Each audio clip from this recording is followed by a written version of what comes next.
بسم الله الرحمن الرحيم إذا زلزلت الأرض زلزالها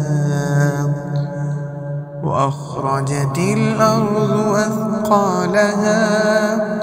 وقال الإنسان ما لها يومئذ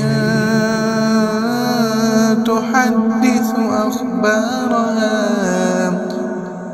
بأن ربك أوحى لها يومئذ يصدر الناس أشتاتا ليروا أعمالهم فمن يعمل مثقال ذرة خيرا يره ومن يعمل مثقال ذرة شرا يره.